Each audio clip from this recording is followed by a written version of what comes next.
안녕하세요. 너랑나랑 이소울입니다. 안녕하세요. 이건우입니다. 선생님 역시 상담에 대한 걸 여쭤보니까 선생님 그냥 술술술술 하시는 말씀이 늘 주무시다가도 제가 누가 이렇게 여쭤보면 바로 말씀하실 수 있는 영역이라서 그런지 선생님께 이번 시간에는 좀 또 기본적인 질문입니다만 이전에는 왜 상담을 할까 답답해서 한다 그러는데 상담을 하면 모든 상담실에는 상담받으러 오는 사람이 있고 상담해주는 사람이 있지 않겠습니까? 그것은 가이던스가 되건 카운셀링이 되건 세라피가 되건 똑같을 텐데 말이죠. 그리고 상담의 가장 기본은 1:1 상담이 되고요. 그럴 때 상담을 받으러 오는 사람은 답답해서 상담을 받으러 오는데 상담을 해주는 사람은 누구여야 되는가? 누구인가? 라고 질문을 한다면 선생님은 어떻게 말씀해 주시고 싶으십니까? 우선은 네. 내담자가 와서 하는 이 얘기에 관심을 집중해야 돼. 관심을 집중? 네. 물론 이제 답답해서 오는 분이니까 자기 답답한 마음을 얘기하다 보면 순서도 없고 두서도 없고 그렇겠지요. 네. 그래요. 들어보면. 그렇긴 하지만 그 안에 핵심이 들어있어요. 두서 없고 순서 없는 그 속에 핵심이 들어있다. 들어있어요. 나는 정신과 의사를 하면서 그때 국방부하고 내가 무슨 송사가 하나 걸려가지고 네. 내 선배되는 변호사를 찾아갔어요. 내가 잘못한 게 하나도 없어요. 네. 그쪽에서 행정착오로 나한테 이제 한 건데 그래가지고 내가 이제 이 얘기를 쭉 했단 말이에요. 네. 그럼 이거는 우리 정신과로 얘기하면 내가 이제 클라이언트가 네. 답답해서 찾아간 거예요.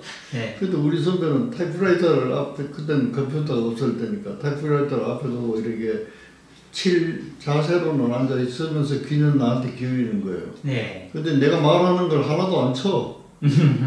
네.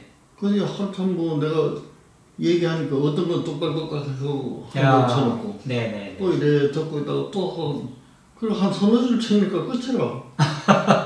나는 이만큼 얘기했는데 서너 줄만. 뭐, 네. 나는 100가지를 얘기했는데 서줄 하면 참 이상하다 싶어서 어떻게 썼는지 좀 보여달라고. 네. 딱 보니까 내가 하고자 하는 핵심적인 거예요. 와.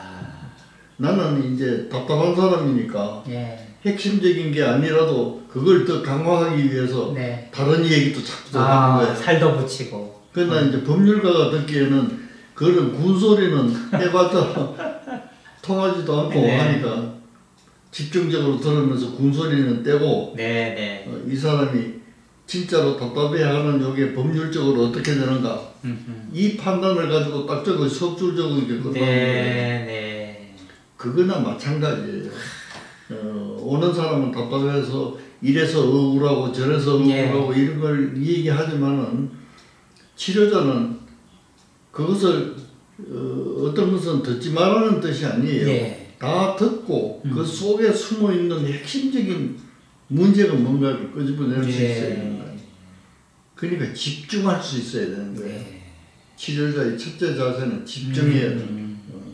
선생님 그런데 집중하려면 정서적으로 관심이 있고 애정이 있어야 되는 거 아니겠습니까? 이제 그렇게 너무 거창하게 나가지 말고 네. 쉽게 얘기하면 치료자가 안정이 되어 있어야 돼요. 안정이 되어 있어요. 치료자의 마음이 번잡해가지고는 네네. 환자가 얘기하는 것을 집중해서 들을 수도 없고 네. 들어봐도 핵심을 놓치고 내 마음이 번거로운데 그거 들릴 리가 없네. 그러니까 제일 중요한 거는 치료자의 마음이 평정한 상태에 가 있어야 된다. 네. 근데 그게 그래 쉽나요? 그럼요. 쉽지 않지만 그 노력은 부단히 하셔야 돼요. 네. 그러니까 그걸 거창하게 얘기하면 수도선처럼 일생 동안 수도를 해야 된다는 거고 또 뭐 속인처럼 얘기하자면 하루를 평안한 마음으로 좀 주저앉히시고 그래 환자를 봐라. 네. 집에서 화났다고 뭐 환자한테 분풀이 할 건 없다. 우리 중학교 고등학교 시절에 보면 부부싸움하고 꼭 애 패는 또 선생님들이 있었죠. 그럼. 그러니까 선생님도 마음이 편안해 애들 잘 가르치듯이 상담자도 마음이 평소에 안정되어 있어야 그럼. 환자 얘기를 주의 집중해서 열심히 들을 수 있는 거네요. 선생님 안정할 수 있는 건 뭐 수도승처럼 수도자처럼 이런 말씀해 주셨는데 일상에서 상담을 하는 사람이 마음을 좀 고요하게 할 수 있는 방법은 상담자마다 방법이 다 다르겠습니다. 선생님이 힌트를 하나 주신다면 어떻게 하면 마음이 좀 안정되게 될 수 있을까요? 워낙 방법이 어려워요, 정말. 어려운데. 네. 저도 앞에 얘기했다시피 집중하려고 하는 노력을 반복하다 보면 네. 마음이 번거롭더라도 네. 클라이언트를 만날 때는 이건 직업이잖아요. 직업이죠. 네. 업무고 내가 일하는 거예요. 그러니까 이 사람이 그에 상응한 경비를 지불하고 네. 나한테 치료를 받으려고 하는데 소홀히 해서는 안 되잖아요. 그렇죠. 그러니까 나한테는 스트레스가 되더라도 집중을 해줘야 되는데 네. 이제 그렇게 하다가 보면 또 이제 마음이 조금 환자를 보는 동안은 좀 안정이 돼요. 네. 끝나면 또 이제 그 스트레스가 정복되겠지만은. 선생님 말씀을 들으니까 아까 여쭤봤던 것에 큰 답안을 얻게 되네요. 저도 제 상담 경험을 돌아보면 집중을 반복하다 보니까 상담하지 않는 시간에도 마음이 고요해지는 그런 걸 경험했습니다. 그래서 고요해져서 집중하는 게 아니라 집중해져서 고요해지는 이것도 역발상으로 참 좋은 방법이다. 이걸 말씀드리고 싶은데 선생님이나 저나 이제 선생님 치료를 하시고 저는 상담을 하면서 뭐 남는 장사가 있어야 또 이 장사도 하는 거 아니겠습니까? 장사로 얘기하면 그러니까 경제적인 걸 떠나서 비경제적으로 뭐 상담료를 받고 치료비를 받지만 그것은 어떻게 보면 당연한 이야기고 그것 외에 내가 이 사람을 도와준 거잖아요. 어떻게 보면 인생에 있어서 답답해하는 문제를 해소시켜주고 해결의 실마리를 같이 찾아준 건데 그럼으로써 나에게 생기는 유익, 이득 이런 것은 무엇이 있을까요? 되돌아오는 거는 그 환자가 좋아지면 더 기쁜 거죠. 그렇죠. 네. 우선은 환자가 좋아지면 기쁜 거예요. 네. 기쁜 건데 좋아진다는 것도 내가 가만히 생각해 보니까 내가 뭘 잘 치료해줘서 좋아지는 경우는 적은 거예요. 아이고 무서운 말씀이시네요. 무서운 말씀이세요. 네. 나를 앉혀놓고 나한테 말을 하다가 보니까 지가 깨닫고 가는 거예요. 아하, 참 이건 많은 상담자들이 오해하고 그렇지 않다고 생각하고 내가 해줬다 이렇게 생각을 하는데요. 그렇죠. 그래서 이제 그렇게 하려면 나는 어떤 노력을 해야 될까? 네. 반듯한 거울이 될 수밖에 없어요. 거울이라는 거는 잘못 만들어 놓으면 사람이 오목하게도 보이고 볼록하게도 보이고 크게도 보이고 작게도 보이고. 네. 반듯한 거울은 있는 그대로 비추잖아요. 네, 있는 그대로 그러니까 비춥니다. 내담자가 나한테 와서 반듯한 거울 앞에 서서 자기를 보듯이 네. 나를 통해서 자기를 보고 가면 판단하기가 쉬운데 네네. 내 자신이 아주 불량 거울이라면은 그분이 뭐 1년 아니라 10년을 나한테 왔다고 하더라도 그러네요. 자기의 본래의 모습을 보지 못하고 갈 거란 말이에요. 굴절돼서 잘못된 것을 자기인 줄 알고 갈 수도 있겠네요. 착각을 하고 간단 말이에요. 이제 그렇게 생각해 보면 나는 이 사람을 어떻게든지 교육해서 뭐 이걸 없애도록 해야 되겠다. 이 마음보다는 초기에는 내가 그랬어요. 정상이 나면 뭐 그거하고 싸우려고 말이지. 잠이 안 온다 하면 어쨌든지 잠을 재워야 돼. 이런 식인데 나중에 이제 경험을 쌓고 보니까 그거보다는 내가 반듯한 거울이 되면 저 사람이 와서 쳐다보고 자기 모습을 잘 보고 내 모습이 이러니까 이래서는 안 되겠다. 이게 깨달음이거든. 그게 이제 우리말로 통찰이라고 그러죠. 인사이트, 통찰이군요. 그걸 갖고 가는 사람이 성공한 사람이잖아. 그러면 그걸 내가 이래 했더니 그랬다. 이렇게는 말할 수가 없잖아. 나는 단지 반듯한 거울로 앉아 있었더니 그 사람이 비춰보고 알았다 하고 가더라. 그런 얘기예요. 예, 깊은 나중에 경험을 좀 하다 보면 이게 무슨 말인지 생각이 그렇게 좀 달라지더라고요. 사심을 넣지 말고 그냥 정말 거울처럼 맑게 비춰주면 선생님 또 이걸 반대로 생각하면 나에게 오는 환자, 그 내담자, 클라이언트가 나의 거울일 수도 있지 않습니까? 그러니까 저 사람의 모습을 반면 거울이죠. 반면 거울. 네, 반면 거울. 선생님도 한 번씩 그런 말씀 해주셨습니다만 저 또한 이 사람을 얘기하다 보면 내가 요만큼 가지고 있는 걸 이 사람이 이만큼 가지고 있네. 저 사람 속에 내가 있네. 그렇지. 하는 걸 느낀단 말이죠. 그것도 상담자가 자기한테서 무시하거나 소홀히 할 수 있는 부분을 분명하게 알게 되는 계기가 되는 거죠. 네. 근데 그걸 이제 놓치는 경우가 많아요. 네. 왜 놓치는 경우가 많냐면 내로남불이 치료자라고 해서 뭐 내로남불을 다 극복했다고는 할 수가 없거든요. 네. 그거는 환자가 느끼는 거고 이거는 치료자요. 예. 이런 권위를 가지고 이런 걸 가지고 자기를 보면 보일 리가 없어요. 그러니까 그게 내로남불이라. 그럼 내로남불을 벗어날 수 있는 방법은 금방 떠오르는 건 겸손이네요. 겸손. 물론 겸손인데 네. 억지로 겸손해야 한다고 그게 가식이 되나요? 저절로 겸손. 저절로 겸손.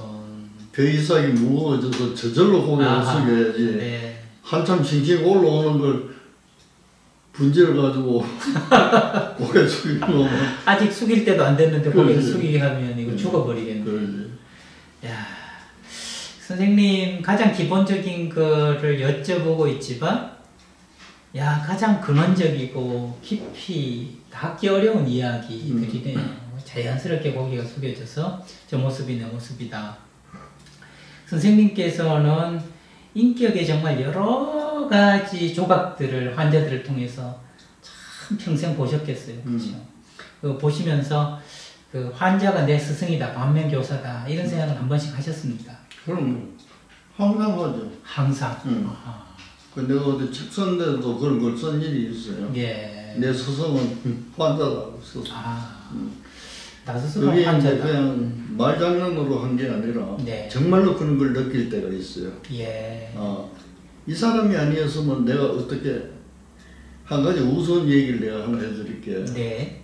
이 환자는 중학교 때부터 치료를 내가 해서 그 환자가 중학교 시절부터 네. 회사에 이사가 되고 해서 정년퇴임 할 때까지 치료했어.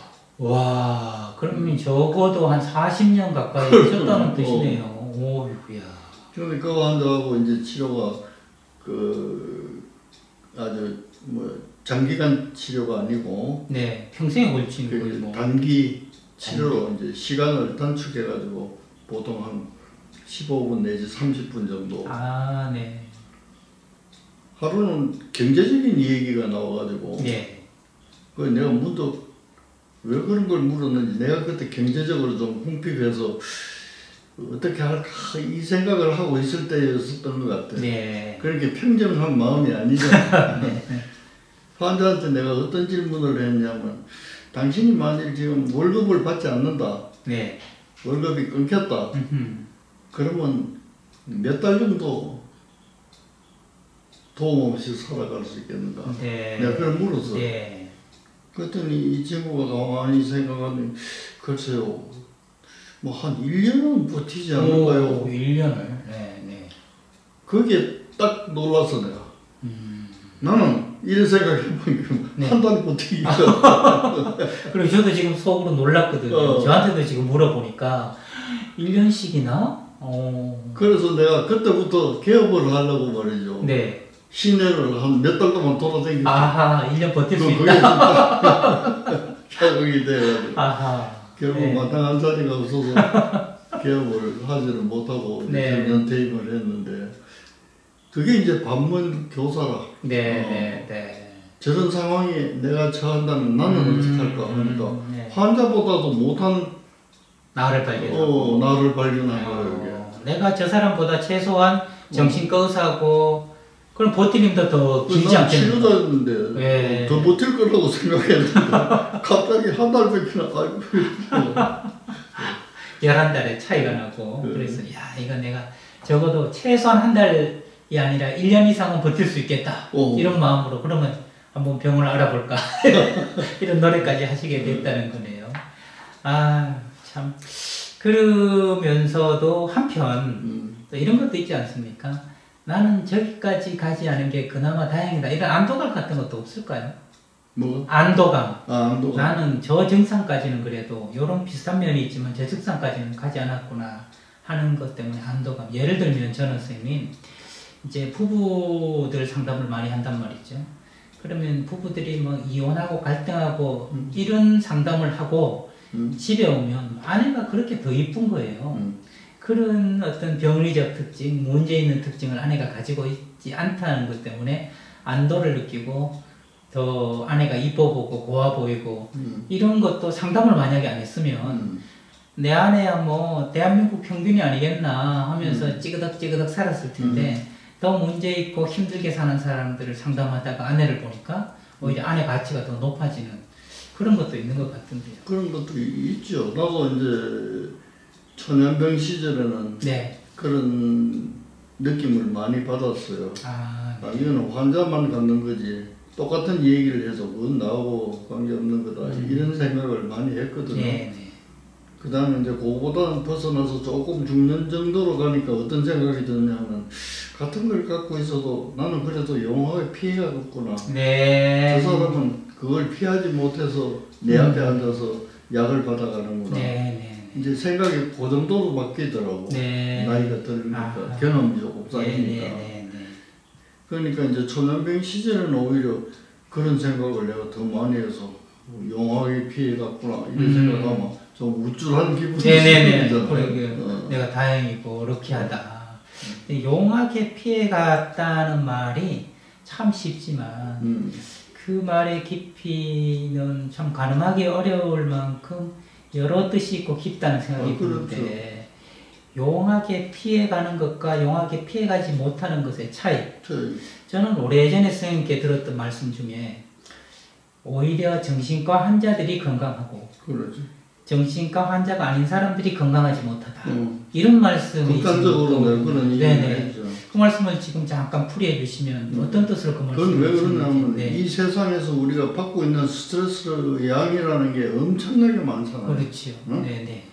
이 엄청나게 많은 스트레스에 다 양심적으로 반응을 하자면 살아갈 수가 없어요. 거기에 치여가지고 온갖 생활 사건 스트레스에 내가 치이고 그대로 반응한다면 내가 온전히 살아갈 수가 없다는 거죠. 그러면 우리가 정상인이다 뭐 비장애인이다 말로는 그렇게 표현하는 사람들을 한번 둘러보세요. 우리 환자보다 나 두께도 훨씬 두껍고 체면도 없고 양심도 없고 나는 이제 그렇게 비교를 해보면 우리 환자는 너무 양심적이라서 병이 나는 거예요. 말하자면 자기가 그렇게 행동을 하지 않았더라도 우리 사회가 요구하는 윤리에 벗어나는 생각만 해도 병이 생기고 죄책감이 생기고 그리고 얼마나 그 양심적인 거예요. 그러니까 우리 환자 보고 환자는 말 하지 마라. 내가 추천한 건 그럴 거예요. 그러니까 이제 서울 시내는 환자가 더 많은 거예요. 양심적인 사람은 병원에 조금 들어간다. 이제 이거는 역설적으로 얘기해보는 얘기. 정말 그 아프리카에 보니까 꿈에 빚을 졌으면 실제로도 빚을 갚는다. 뭐 이런 이야기가 있더라고요. 그만큼 꿈에서 본 것도 현실로 생각해서 그렇게 예민하게 한다는 것이죠. 그리고 보면 정말 그 다리 무너지죠. 백화점 무너지죠. 뭐 눈만 뜨면 온갖 일들이 다 일어나는 한국에서 우리가 정신이 이상하지 않고 살아간다는 것은 그만큼 얼굴도 두껍고 양심도 무디고 그러니까 살아간다는 이야기 같고 이것은 환자를 바라보는 새로운 시선을 또 저희들한테 이야기해 주네요. 그들을 단지 적응하지 못했던 부적응자라고 볼 게 아니라 너무나 적응을 잘하려고 하는 여린 사람이다 보니까 그렇게 될 수밖에 없었다. 하마터면 용케도 피해가지 못한 사람들. 이라고 또 볼 수가 있겠네요. 그렇게 보면 환자를 바라보는 시선, 또 내담자를 바라보는 시선, 치료자, 상담자를 바라보는 시선을 처음부터 여러 가지로 입체적으로 제대로 할 필요가 있겠다는 생각이 드네요. 또 이런 질문을 이 말미에 좀 드리고 싶은데, 선생님께서는 예전부터 자주 하시는 말씀 가운데 그럼에도 불구하고라는 말씀이 있으시고, 또 하나는 겨자씨만한 측은지심이라도 있어야 된다 하시는 말씀을 제가 굉장히 정말 100번도 넘게 들었던 것 같은데요. 겨자씨만한 측은지심이라도 있어야 된다. 그걸 좀 풀어서 말씀해 주신다면요. 상담가가 되자면 기본적으로 측은지심이 있어야 돼요. 네. 우리가 배워가지고 상담할 수도 있어요. 얼마든지. 그렇죠. 책으로 배우고. 측은지심이 없어도 할 수 있어요. 그러나 측은지심이 있어가지고 상담을 공부하고 내담자를 보는 사람하고 네네. 측은지심이라고는 요만큼도 없이 배운 대로 환자를 보는 사람하고는 질이 달라. 네. 그 측은지심이라고 하는 것은 뭐냐면은 다른 사람의 아픔을 내 아픔처럼 생각하는 거예요. 네가 아프면 나도 아프다. 그렇지. 네네. 아이고 얼마나 아플까. 이 마음이 가야지. 네. 아파서 왔어요? 그렇죠. 다르잖아요. 그 프로이트가 했다고 전해진 얘기 가운데 의사가 환자를 사랑할 때 치료가 시작된다 이런 말이 있더라고요. 그러니까 이제 그거는 무슨 얘기냐면 치료뿐 아니라 네네. 대인관계의 가장 기본적인 게 신뢰잖아요. 네네. 신뢰가 쌓이면 사랑이 생기는 거예요. 그게. 그러니까 이제 우리가 소통하는 관계에서 가장 기본적으로 생각하는 게 신뢰, 사랑 그런 걸 권장하잖아요. 그렇죠.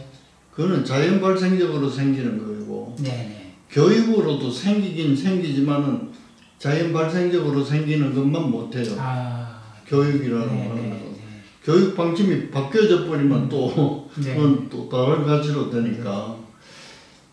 선생님이 말씀해 주신 걸 제가 한번 느낀 적이 있는데 그 미혼모 그 결혼하지 않고 그 아이를 낳은 엄마들 모임을 갔더니 한 엄마가 인상이 참 좋은 거예요. 좋은데 그 제일 나이가 많아요. 미혼모가 뭐 10대만 생각할 수 있겠지만 40대가 되신 분이었는데 다른 어린 엄마들이 전부 언니 하면서 엄마처럼 따르고 있더라고요. 근데 그분 이야기를 들어봤더니 눈빛도 그렇고 말하는 것이 한 사람 한 사람 측은지심으로 대하는 걸 느꼈어요. 그분이 뭐 상담을 따로 배운 적도 없고 단지 늦은 나이에 아이를 낳아서 미혼모 시설에 있지만 그분한테서 풍겨져 나오는 것이 측은지심이 크더라고요. 그래서 그러니까 내가 어릴 때 자랄 때는 상담이라는 용어도 없었어요. 그랬겠죠. 그 쌤 어릴 때는. 그런데 우리나라에는 상담자가 굉장히 많았어요. 누구겠어요? 할머니요? 할머니. 할머니는 상담을 공부한 적도 없고 그런 얘기를 들어본 적도 없고 그렇긴 하지만은 빼뚫고 앉았어요. 빼뚫어보고 측은지심. 그게 가장 적합한 말이 무엇일까? 칭찬일까? 처벌하는 것일까? 명백히 알아요. 그래서 나는 우리나라 내가 그런 걸 쓰지는 않았지만은 교과서를 하나 쓰려면 우리나라 상담의 발생은 할머니다 이렇게 좋은데요. 그 책이 나오면 좋겠어요. 우리나라 상담의 발생은 할머니다. 그 뿌리는 할머니다 있다. 저도 할머니가 떠오르면서 맞네. 우리 할머니한테 상담의 요소가 다 있었네 하는 생각이 듭니다. 그게 측은지심이거든요. 그러네요. 그 하나로 그만큼 확대된다. 오늘의 결론은 이렇게 내리죠. 상담자는 누구여야 되는가? 측은지심을 가지고 있는 사람이어야 된다. 그렇게 정리를 측은지심을 갖고 공부를 한 사람. 공부를 한 사람. 상담 공부를 한 금상첨화네요. 금상첨화네요. 네, 여러분 그 상담가가 어떻게 보면 타고난 사람 같기도 하고 또 타고난 그러한 측은지심을 공부로 훨씬 전문적으로 체계화하고 발전시켜야 될 책임 있는 사람이라는 것 함께 확인하는 시간이었던 것 같습니다. 오늘도 상담의 A부터 Z까지 해서 두 번째 질문, 우리 누가 상담을 하는가 하는 질문에 대해서 선생님의 귀한 말씀을 들었습니다. 저는 지금까지 너랑나랑의 이서원이었습니다. 다음 시간에 뵙겠습니다.